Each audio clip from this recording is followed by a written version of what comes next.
Sahabat-sahabat terkasih, jumpa lagi dalam Renungan Harian Provinsi MSI Indonesia, edisi Selasa 1 Maret 2022. Pada masa kita bersekolah dulu, kalau cowok, pada saat menggunakan celana pendek warna merah, SD, punya keinginan untuk cepat-cepat dapat menggunakan celana warna biru. Begitu juga pada saat sudah mengenakan celana pendek warna biru, ada keinginan besar untuk cepat-cepat dapat menggunakan celana panjang warna abu-abu. Dan pada saat sudah SMA, kemudian kuliah, mulai bernostalgia kembali tentang masa-masa SD dulu, masa SMP yang penuh bahagia.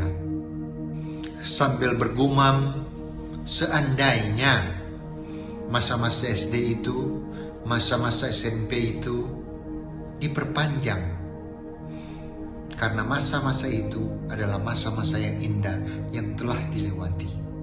Bisa jadi ada banyak di antara kita yang melewati masa pendidikan dengan semua prosesnya, dengan jerih payah, dengan kerja keras dan keberhasilan yang didapatkan. Akan tetapi tidak sedikit pula orang yang melewati proses pendidikan itu hanya sambil lalu saja. Dilewati saja begitu sehingga membawa penyesalan pada akhirnya. Bacaan-bacaan hari ini memuat tentang kualitas-kualitas kemuridan. Bagaimana menjadi murid Kristus yang baik, yang sejati, menjadi anak-anak Allah. Rasul Petrus berkata, "Siapkanlah akal budimu, taruhlah pengharapanmu sepenuhnya pada kasih karunia dalam Yesus Kristus." Akal budi yang terbuka itu berarti suatu kesiapsediaan untuk menerima pengajaran dan untuk memprosesnya dalam hidup harian.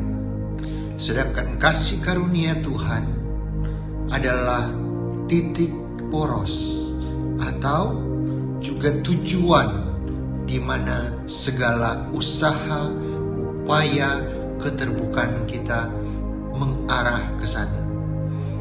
Hidup kita menuju kepada kepenuhan kasih karunia Tuhan itu sendiri.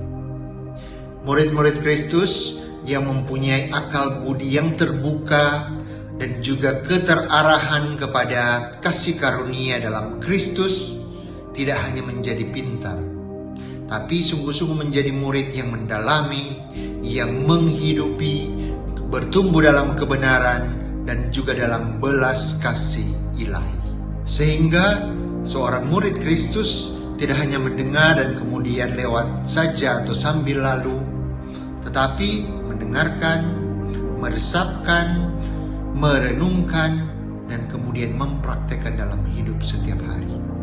Karena itu, dalam diri para murid Kristus, banyak orang dapat melihat, dapat merasakan, dan mengalami kehadiran Kristus sendiri di tengah-tengah mereka, karena kehadiran murid Kristus yang membawa kuasa Kristus, yang membawa belas kasih Kristus, dan juga membawa cinta Kristus yang nyata bagi dunia melalui diri murid-muridnya.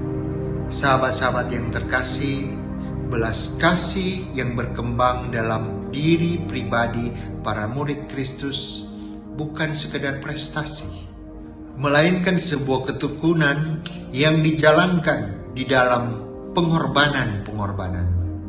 Belas kasih dapat bertumbuh pada masa-masa happy, bahagia, akan tetapi terlebih pada masa-masa sulit, masa-masa yang penuh tantangan, yang membutuhkan pengorbanan dan penyangkalan diri. Disitulah belas kasih akan semakin menjadi murni, akan semakin menjadi sejati.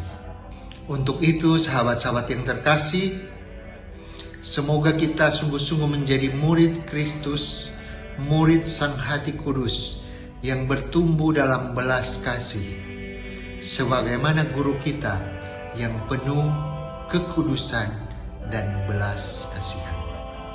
Dan semoga berkat Tuhan turun dan tinggal menyertai kita semua, Bapa dan Putra dan Roh Kudus. Amin.